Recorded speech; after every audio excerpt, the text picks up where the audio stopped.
Assalamu alaikum rahmatullahi wa barakatuh. Alhamdulillahi rabbil alamin wa salatu wa salamu ala rasulillahi wa ala alihi wa ashabi ajmain. Аллах субханала тағаланың жардамы менен біз таухид туралы сабақтарыбызды улантабыз. Ла иляха иллаллах туралы, бардығыбызды жаратқан Аллах тағала ақылары туралы, құқықтары туралы. Біз айтқан болдық, Аллах тағаланың бізден болған ақысы. Біз аға сыйынып, жалғыз Аллахтың өзіне сыйынып, аға еш нәрсені шерик келтірбеу. Ошондой эгерде бул аркасын аткара турган болсок, бизде дагы Аллах Тааладан акыбыз болот. Ал деген бизде Аллах Таала азаптабандыгы. Ошол тема боюнча сабактарыбызды улантабыз. Анан бүгүн биз мына өткөнкү сабакта биз айтып баштаган эле таухиддин ла иляха иллаллахтын артыкчылыктары тууралуу сөз кылабыз. Анан мунун фазилеттери тууралуу сөз кылган болчубуз. Анан мына бүгүн ошол артыкчылыктарынын мунун маанилүүлүктөрүнүн эң акыркысына жеттик. Эң акыркысы бул деген кимде ким эгерде ла иляха иллаллахты толук иш жүзүнө ашырган болсо, толук ошонун негизинде жашап жүргөн болсо, демек аалымдардын айтымында ал адам бейишке эсепсиз жана азапсыз кирет. Түзмө-түз бейишке эсепсиз жана азапсыз кире алат. Кандай гана чоң фазилет, кандай гана чоң жакшылык. Бул тууралуу анан бүгүнкү сабагыбызда бир хадисти окуйбуз. Бир эле хадис менен сабакты бүтүрөбүз. Ал хадис өзү Бухари жана Муслимде келет. Бул өзү сахих хадис. Анан өзү узун хадис. Анан окуп баштасак, биринчиден Хусейн ибн Абдурахман деген адам ал айтат. Илгерки алымдардан болгон, табийиндердин шакирттеринен, таба табийиндер деп коет. Ушундай адамдардан болгон Хусейн ибн Абдурахман деген ошол айтат. Кунту инда Саид ибн Жубейр факал дейт. Мен бир күндөрдүн бир күнү Саид ибн Жубейрдин бир чогулушунда болгон элем дейт. Саид ибн Жубейр бул табийиндердин арасында чоң алым болгон, чоң имам. Саид ибн Жубейр деген. Ошол алымдын, ошол имамдын, ошо табийиндин, улуу табийиндин чогулушунда, жыйналышында чогуу отурган элем дейт. Ошондо ал айтты дейт. Айюкум раал каукаба аллазин каддал бариха дейт. Түндө түшкөн жылдызды ким көрдү дейт да. Чогулушка келип анан сурап атат. Түндө бир жылдыз түшкөн эле деп. Ошону кимиңер көрдүңөр деп сурап атат. Көрөсүздөр, бул жактардан ар бир жагына эле токтолуп пайдаларын айтып кете берели. Биринчиден көрөсүздөр, алымдардын мажлистерине келип чогулуу. Көрөсүздөр, алым, чоң алым Саид ибн Жубейр деген алым болгондон кийин анын алдына келип табийиндер келип илимин алып, ал өзүнө чейинкилерден ошо чогулуштарына келип, кандай илимди алган болсо, андан кийинкилер да келип, ошонун чогулуштарына келип, андан пайда алып, ошол себептен мына карасаңар аттары калып атат. Хадистерди, пайгамбар саллаллаху алейхи хадистерин окуп атабыз, алардын аттарын айтып атабыз, алардын артыкчылыктарын айтып кетебиз, алар үчүн дуа кылып кетип атабыз. Көрсөтөр, мына бул исламдын жайылышы ушундай болот да. Чогулуштар менен илим мажлистеринде мусулмандар келет, ушундай жактардан илим алат дагы, кийин башкаларга жеткизет. Мына буякта көрсөтөр, Хусейн ибн Абдурахман айтып атат. Саид ибн Жубейрдин мажлисине отурган экен көрсөтөр, чогулуп, анын жанына келишкен экен. Мына биз дагы ушундай болушубуз керек да, колубуздан келишинче эгерде илимдүү адамдар болгон болсо, ошолорго барып чогулуштарына, сабактарга колдон келишинче калтырбаганга аракет кылышыбыз керек да, көбүрөөк пайдаларын алып калыш үчүн. Анан айтат, көрсөтөр, келип туруп, анан ошол устазы, бул алым келип айтып атат. Түндө жылдыз түшкөн эле дейт асманда. Ошону кимиңер көрдүңөр дейт. Бул жактан да эмне пайданы алабыз? Көрсөтөр, илгерки бул табийиндер да бул деген. Ушул табийиндер, сахабалар, табийиндер, таба табийиндер, буларды салафтар деп коет да. Алгачкы мусулмандардын доору туурабы. Мына ошол салафы салихиндер, алгачкы биздин доордо чакыба бизге үлгү болгон мусулмандар, булар деген жаратылышка көңүл буруп жүрүшкөн да. Өзүбүзгө суроо берели да. Биз качан жылдыз кулап атабы, жылдыз түштүбү, эмне болуп атат, ушундай нерселерге көңүл буруп жүрөбүзбү? Качан акыркы жолу ушундай нерселерди байкап аттык? Көрсөтөр, булар ушул нерселерди байкап жүрүү дагы, көрсөтөр, бул дагы жакшы сыпаттардан, момундардын сыпаттарынан. Аллах Таала Куранда айтат: Инна фи халқис самавати вал арди ва ихтилафил лейли ван нахари ла аятин ли улил албаб деген да. Чынында асмандар менен жердин жаралышында, күн менен түндүн алмашып туруусунда акыл ээлер үчүн сөзсүз түрдө аяттар бар деген да, эскерүүлөр бар деген. Көрсөтөр, асмандар, жер, күн түн алмашып тургандыгы, баардык нерселерди булар асманды карап, жылдыздарды карап, бүт нерсени момундар эскерип турушат. Аллах Тааланын улуулугун эскеришет, Аллах Тааланын кудуретин эскеришет. Көрсөтөр, мына бул жакта да мына ушул сахабалардан, табийиндердин жолдору ушундай болгон. Алар айлана чөйрөдөгү нерсе жөнөкөй эле нерсе эмес, булар да Аллах Тааланын кудуретин белгилери деп билишкен. Анан келип сурап атат. Түндө кимиңер көрдүңөр дейт. Жылдыз кулаган эле дейт. Дегенде факульту ана дейт. Ошондо мен көрдүм деп атат. Ким айтып атат? Хусейн ибн Абдурахман, Ошо окуяны ошо айтып берип атпайбы? Ал дагы демек түндө уктаган эмес экен, Саид ибн Жубейр уктаган эмес болсо, Хусейн ибн Абдурахман да уктабай, ал дагы уктабай отурган экен. Ал дагы анан ошону көргөн экен. Ана айтат: Сумма культу, бирок мен дароо эле андан соң айттым дейт. Амма инни лам акун фис сала. Бирок мен намазда эмес элем дейт да. Бирок мен ойлоголу, мен намаз окуп аткан эмес болчумун дейт да. Көрсөтөр, бул ушул жагы өтө маанилүү. Айтып атат, мен түндө көрдүм деп атпайбы жылдыз кулаган. Бирок дароо ошол замат айтып кетип атат. Бирок мен намазда эмес болчумун дейт. Неге айтып атат? Неге мындай сөз айтып атат?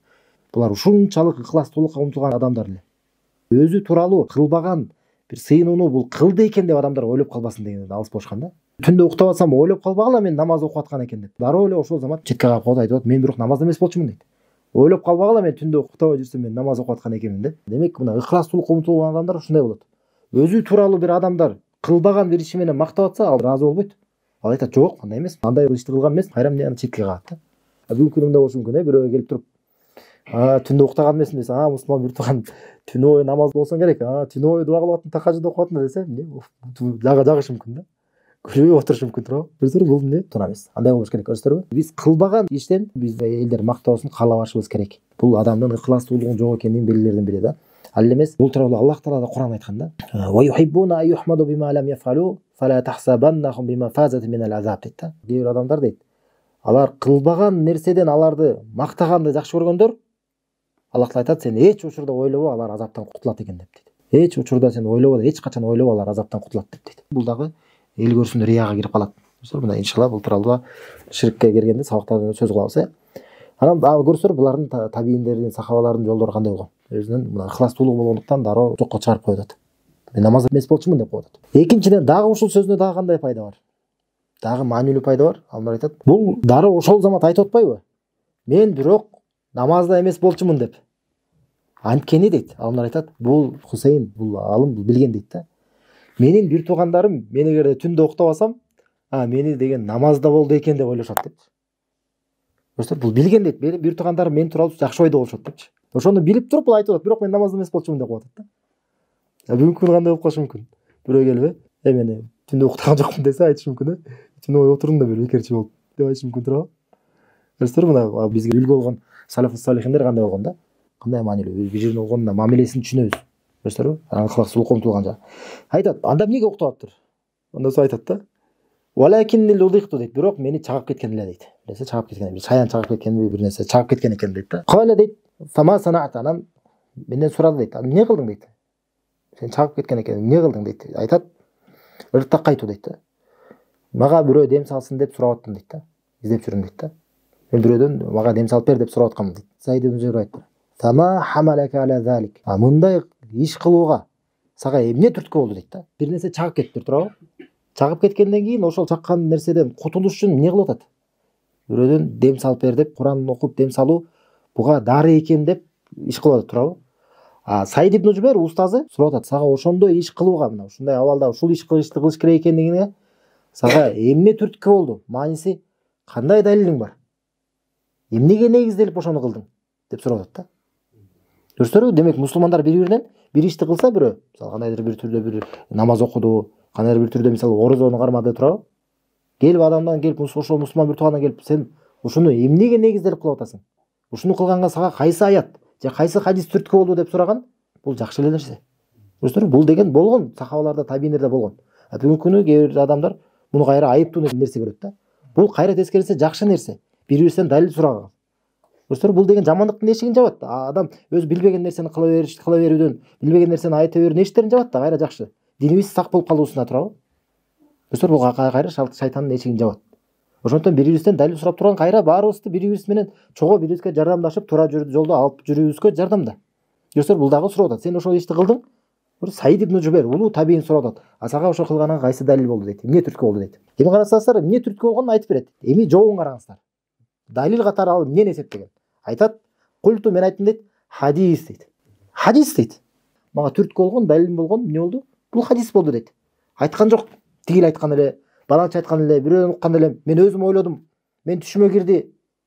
Андай нерселер айткан жок, көрсөңөрбү? Эмне деди? Хадис дейт. Хадистин негизинде кылдым деп атат. Мына көрсөңөрбү, биздин динибизде далил деген эмне? Айтат, хаддасанаху Шаъби.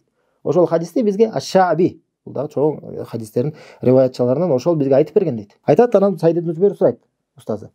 Ва ма хаддасакум, ал эмнени айтып берген? Кайсы хадисти айтып берген дегени айтат, культу хаддасана ан Бурайдата ибн ал-Хусайб. Ал айтат дейт, ал бизге Бурайдата ибн al-Хусайб деген сахабадан айтып берет дейт. Көрсөңөр, тиги табийин. Сахабадан айтып берген дейт. Эмне дейт?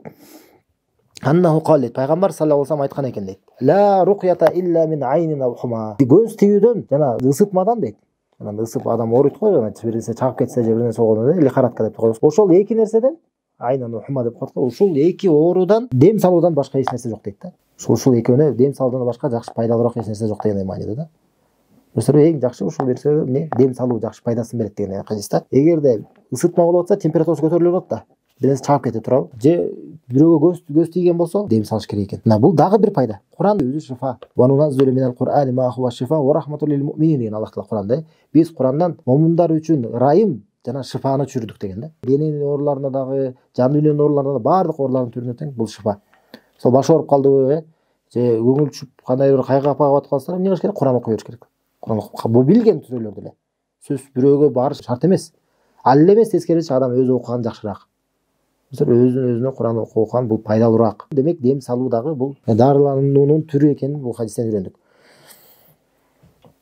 Деп ушул хадистин негизинде ал амал кылган экен. Эми Саид ибн Жубайр устазы муну сынап атат да. Анан айтат: "Кад ахсана ман интаха иля ма самия" дейт. Уккан нерсеге токтолгон адам кандай сонун дейт да. Кандай жакшы дейт. Өтө маанилүү сөз да, субханалла. Ага жеткен нерсе менен чектелип, ошого жараша амал кылып жашаган кандай сонун. Бир нерсени уктуу, хадис уктуу болду, ошону амал иш жүзүнө ашырат. Анан ал кандай чыгат? Анан мындай кандай? Ага кандай болсо кандай болуп калат деп кылгысы келбей эле талаш тартышып отуруп элем. Бул деген жөөттөрүн белгилүү болгон да. Качан аларга келип туруп, уйду сойгула дегенде, ал кандай, түсү кандай, ал кандай болгон, баары эле окшош көрүнүп атат бизге. Дагы баяндап коюп койчу деп атып, өздөрүнүн оорулуп турган да. Көрсөтөрбү? Бул мусулмандардын сыпаттарына эмес. Мусулмандар бизге жеттиби? Болду, биз эмне моюнсунабыз, сами'на ва атана десе, биз уктук жана баш ийебиз дейбиз да. Бул дагы мактап атат. Кандай ошол нерсеге сага жеткен экен дейт. Хадис. Ошого чектелип, ошо менен амал кылып жүргөн адам кандай сонун деп атат да. Кандай сонун деп мактап атат кайра. Валакин дейт, бирок дейт. Хаддасана Ибн Аббас ан Наби саллаллаху алейхи ва саллям кал дейт. Бизге Ибн Аббас айтып берген, ал пайгамбар саллаллаху алейхи ва салламдан дейт. Деп туруп, кылган ишинен бул Хусейн андан жакшыраак нерсеге багыттагысы келет да. Өзү кылган бир иш кылды, жакшы нерсе кылды. Бирок андан дагы жакшыраак нерсе бар эле, ошону үйрөткүсү келип атат. Деп туруп анан узун хадисти айтып баштайт да. Буга өтөрдөн мурда ушул жеринде дагы пайда бар. Карасаңыздар, бул устазы Саид ибн Жубайр өзүнүн шакирти бир жерден бир мындай жакшыраак эмес, бир төмөнүрөөк бир ишти кылып калып турабы? Анан аны туралагысы келип атат, оңдогусу келип атат. Анан карасаңыздар, келип туруп: "Астагфирулла, бир туганым, аузу билля, эмне кылдың?" деп уруштубу? "Эмне кылдың бул? Сен билбейсиңби?" деп кайра аны айыптап урушкан жери жок, көрсөтөрбү? Кайра эмне кылды? Кайра мактап койду. Кайра жакшы сөз айтып туруп, бирок мындай кылсаң жакшыраак болот эле деп кайра башка эмне менен айтып атат? Далил менен кайра хадисти келтирип атат. Көрсөтөр, үйрөтүүнүн жолу бар бул жакта. Бирөөнү эгерде бир жамандыктан кайтаргар келген болсо, бир тура эмес ишти кылып аткан болсо, эмне кылыш керек? Уруп сөгүп андай эмес, кайра эмне ошого дагы жүрөгүнө жол табыш керек да. Хикматтуулук менен, данышмандык менен. Мына көрсөтөр, бул жактагы кандай кылып атат? Биринчи мактап туруп, туура кылдың деп, кандай жакшы деп туруп, анан бирок мындай кылганың жакшы эле деп башка хадис айтып берип атат. Көрсөтөр, бири-бирине болгон мамилеси кандай болгон? Кандай гана адамдар болгон да, субханалла. Анан айтып берет. Айтат, Ибн Аббастан келген дейт, пайгамбар саллаллаху алейхи ва саллям айткан экен дейт. Мына бул жакта демек пайгамбардын саллаллаху алейхи ва саллям өзүнүн сөзү. Мына ушул жактар бизге керек. Мына темабызга тиешелүү ушул хадис. Айтат, "Оридат алейял умам" дейт. Мага үммөттөр көрсөтүлгөн эле дейт. Үммөттөр. Фарагайтын набия ва махуррах дейт. Мен бир пайгамбарды көрдүм дейт, ушу үммөттөрдүн арасынан. Анын жанында бир топ адам бар экен дейт. Ван набия ва махурраджул ва раджулан дейт. Жана мен бир дагы бир пайгамбарды көргөм дейт, башка пайгамбарды. Анын жанында бир же эки эле адам болгон экен дейт. Ван набия ва лейса мааху ахад дейт. Жана бир пайгамбарды көргөмүн дейт. Анын жанында эч ким жок эле дейт да. Көрсөтөрбү, ушулар үммөттөр, ушундай болгон экен да. Кээ бир үммөткө бир пайгамбар келген экен, аз эле бир 10-20 эле адам кабыл алган экен дааватын. Кээ бир пайгамбар келген экен, 1-2 эле адам ээрчиген экен. 1-2 эле адам ыйман келтирген экен. Кээ бир пайгамбарларга эч ким ыйман келтирбей койгон экен. Кандай маанилүү бул жакта. Демек, көрсөтөрбү, акыйкат, чындык көпчүлүк же аздык менен билинбейт. Көрсөтөрбү, кээ бир адамдар айткан сөзү бар, көпчүлүк кайсы жакта болсо ошону ээрчи бер дейт да. Көпчүлүк ээрчисең ошол жакта акыйкат болот дейт. Андай туура эмес сөз. Мына бул хадистерге да каршы келет. Куранга да каршы келет. Аллах та Куранда айтат: "Ва ин тути аксар ман фил арди юдиллука ан сабили" дейт. Эгерде сен жер жүзүндөгү адамдардын көпчүлүгүнө баш ийсең, алар сени Аллахтын жолунан сени адаштырып салышат дейт. Көрсөңүз, субханалла. Мындай аяттар көп. Демек, көпчүлүк деген бул тууралыктын, акыйкаттын далили болбойт. Ошондой эле аздык дагы. Кайсы бир жамаат аз экен, демек ошолор акыйкат деген да түшүнүк эмесми? Тескери чоң болбош керек да. Мисалы, Кыргызстанда жүрөбүз, бизде мисалы шииттер аз. Ошо шииттер демек акыйкатта экен деген андай түшүнүк эмес. Көрсөңөр, майнис айткыбыз келип атат. Кайсы бир жакта көпчүлүк акыйкат көпчүлүк болуп калышы мүмкүн. Кайсы бир жерде аз болуп калышы мүмкүн. Максат бул көпчүлүк менен азчылык менен эмне? Акыйкат билинбейт. Акыйкат Куран сүннөткө туура келүү менен билинет. Анда пайгамбарлар убагында келгенде анда эмне? Пайгамбарлар өзү адашууда беле. Ошол азык болуп. Жок андай болгон эмес. Достор, биз эмнени карайбыз? Биз Куран сүннөттү карайбыз. Дуруфи али савадун азим дейт. Жана ошо үммөттөрдү көрүп атып, бир алдымда бир чоң бир караңгылык, кара нерсени көрдүм дейт да. Эмне бул кара нерсе? Адамдардын көптүгүнөн да. Алыстан көрсөң көп адамдар чогулуп турса, бир кара нерседей болуп көрдүм дейт да. Майс ушундай айтат. Айтат: "Фадананту аннахум уммати" дейт. Жана мен ойлодум дейт, ушул менин үммөтүм окшойт деп ойлодум дейт. Бирок айтышты дейт: "Факила ли хаза Муса ва каумуху" мага айтышты дейт, бул Муса дейт. Муса алейхиссалам, Муса пайгамбар жана анын коому дейт. Жана анын ээрчигендер. Көрсөң эмне түшүнөбүз? Демек Мусанын дагы артында ыйман келтирип, андан ээрчигендер да көп болгон экен. Көрсөң үммөтү чоң болгон экен да. Фаназарту фа иза савадун азим, жана башка жакта карадым. Жана ал жакта дагы ушундай чоң караңгылыкты көрдүм дейт да, дагы ушундай чоң көп топ адамдарды көрдүм дейт. Анан айтышты: "Факила ли" дейт, мага айтылды дейт. "Хадиhi умматук" дейт. Ушул сенин үммөтүң деп айтты дейт. Достор, демек жакшы дагы сүйүнүч бар. Демек мусулман үммөтү да көп болот. Жана бул тууралда пайгамбар саллаллаху алейхи вассалам хадисте айткан, эмне? Сүйгөн жана көбүрөөк төрөгөн аялдарга үйлөнгүлө деген. Эмнеге? Мен силердин мусулмандарым эмне дейт? Силердин менин үммөтүмдүн көптүгү менен мен кыямат күнү сыймыктанайын деген да. Көрсөң, бул кайра пайгамбар саллаллаху алейхи вассалам сыймыгы. Биз да сыймыктан чөнөсү. Чында мусулман үммөтү көп болот. Мусулман үммөтү акыретке чейин чында көп болот да. Айтат мына, сенин үммөтүң дейт ушул. Ва маахум сабуна альфан ядхулуна аль-жанната бигайри хисаб ва ла азаб дейт. Жана ушул сенин үммөтүңдүн арасында, ушул адамдардын арасында 70 миң адам бар дейт. Ушулар бейишке эсепсиз дагы, азапсыз дагы түзмө-түз киришет дейт. Көрсөң, алар түзмө-түз бейишке кирет. Ошо бейишке кирердин алдында аларга азап дагы болбойт, эсеп дагы болбойт. Эсепке да тартылбайт. Көрсөң, субханалла, 70 миң Аллахтан сурайбыз бизде ошолордон кылган болсун. Андан соң карасаңыздар мына хадисте. Сумма нахада фадахала манзилаху дейт. Жана пайгамбар саллаллаху алейхи вассалам ушуну айтып туруп, турду дагы дейт. Анан үйүнө кирип кетти дейт. Ушундай адамдар болот экен деп туруп, кандай маанилүү нерсени айтты. Кандай ар ким ошондой болуп, ошого жетүүнү каалабайт. Мусулмандарды кызыктырып туруп, эмне кылып туруп алып үйүнө кирип кетип калат. Көрсөңөр, булда дагы кандай бир пайда бар да. Үйрөтүүдө дагы. Бир сен жеткирип атканда силер дагы мындай, биз дагы колубуздан келишинче мындай эсинде калууну кааласак, дароо ошол заматта бир эле жадып бүт эле бүт нерсени айтып салбагыла да. Даярдап. Мындай өзү дагы ошого келсин да. Өзү келип сурагыдай болуп, ушинтип айтсаңыздар, бул адамга жеткиликтүүрөөк болот да, жеткиликтүүрөөк. Ошол калат, эсине калат да. Мисалы келип айттыңар да. Билесиңби? Бир күнөө бар, ушуну кылсаң Аллах Таала эч качан кечирбейт. Ушуну кылсаң түбөлүк тозокко кирип калышы мүмкүн. Эч качан чыкпай калышы мүмкүн. Баардык соопчулук иштериң күйүп кетиши мүмкүн. Деп туруп айтпай эле туруп тургула. Унчукпай туруп тургула. Аяттарда айткыла, хадистерде айткыла, ушуну коркутуп айтып тургула, анан айтпай тургула да. Анан өзү сурасын да, эмне күнөө ал? Эмне күнөө, эмне айтып атасың деп. Өзү сурасын да. Өзү сурабаса, демек ал ширктин коркунучун дагы эле түшүнбөй турат да. Түшүнүңүздөрбү? Ошо өзү сурасын, эмне күнөө ал? Мен ошого түшүп калган эмес болуп экенмин. Мен ушуну кылган жокмунбу? Ошого түшүп калбайын деп өзү сураса, демек эмне болду? Буга чейин силер айтып аткан нерсе ага жетти да. Көрсөңөр, дароо эле айтып салбай, ушундай болгондо кандай болот? Адамга жеткиликтүүрөөк болот да. Мына адам ошо эч качан унутулбайт да. Ушинтип айтсаңар да кийин унутабы? Көрсөңөр, жакшыраак эсинде калат да. Эгерде силер айтып атасыңар, ширктин коркунучун айтып атасыңар, бул мындай күнөө, эң улуу күнөө, Аллах кечирбеген күнөө, айтып атасыңар, анан угуп отурат, башын ийкеп отурат, сурабаса, анда силер деле айтпай эле тургула да. Айтпай эле тургула. Демек, дагы коркунучун айта бергиле.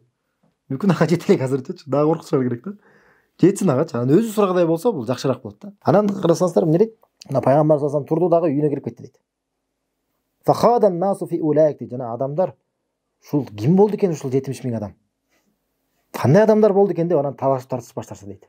Сүйлөшүп баштады дейт. Факала баадухум, кээ бир адамдар айтты дейт. Фалааллахум аллазина сахибу расулаллахи саллаллаху алейхи вассалам. Мүмкүн булар пайгамбардын саллаллаху алейхи вассалам жанында жүргөндөр болуш керек дейт. Аллах элчисинин жанында жүргөн эң жакынкы сахабалары болсо керек деп айтышты дейт. Көрсөңөр, ошол себептен ушундай даражага жетсе керек дейт. Айтат: "Вакала ба'духум фалааллахум аллазина вулиду фил ислам фалам юшрику биллахи шай'ан" дейт. Мүмкүн булар исламда төрөлүп дейт. Мусулман болуп төрөлүп, Аллахка эч качан шерик келтирбегендер болуш керек дейт. Мына ошолор мүмкүн ушул даражага жеткендер деп туруп, анан фазакару ашия жана башка нерселер дагы башка варианттарды дагы айтышты да. Анан мына бул жакта дагы сахабалардын түшүнүгүн билсек болот да. Булар айткан нерселер улуу нерселер да. Булар алымдар да, булар деген пайгамбар саллаллаху алейхи вассаламдын шакирттери. Буларда илим бар. Булар демек 70 000 адам. Кайсы адамдар? Бейишке түзмө-түз, эсепсиз, азапсыз кирип калган адамдар кайсы адамдар десе, өздөрүнүн варианттарын айтып атпайбы? Өздөрү ичтихат кылып атпайбы? Демек булар жөнөкөй нерсени айтпайт, улуу нерселерди айтат да. Жана айткан нерселер мына улуу чынында эле артыкчылыктар. Биринчиси айттым, эмне деп айтышты эскеришти? Сахабаларды айтты. Көрсөтөр, чынында эле ошондой. Чынында эле бул сахабалык эң улуу даража. Көрсөтөр, биздин арабызда ким гана болбосун, эч качан сахабалардын даражасына жете албайт. Пайгамбар саллаллаху алейхи вассалам хадисте айткандай, силердин араңарда бирөө дейт, сахабалардан кийин келгендер, Ухуд тоодой алтынды Аллах жолунда сарптаган болсо дагы, алар эки уч дейт да, эки уч финикти сарптаганга да жетпейт дейт. Аллах жолунда. Ал эмес жарымын дагы дейт да. Бир уч дагы Аллах жолунда сарптап бир садака берсе, ошончолук болбойт дейт. Ошондон айткан, мен сахабаларымды урушпагыла деген. Аларды сөкпөгүлө деген. Көрсөтөрбү? Шейиттер ага каршы сөгүп, аларга каршы айтып жүрөт да. Сахабалар кайсы гана үммөт болбосун, бардык пайгамбарлардан кийин эң жакшы адамдар сахабалар. Пайгамбарлар келет туурабы? Эң улуу даража. Пайгамбарлардан кийин ар кайсы коомдун үммөттөрү келет да, пайгамбар эместер. Ошолордун баарысынан алсак, эң жакшылары Мухаммад пайгамбардын саллаллаху алейхи вассалам сахабалары.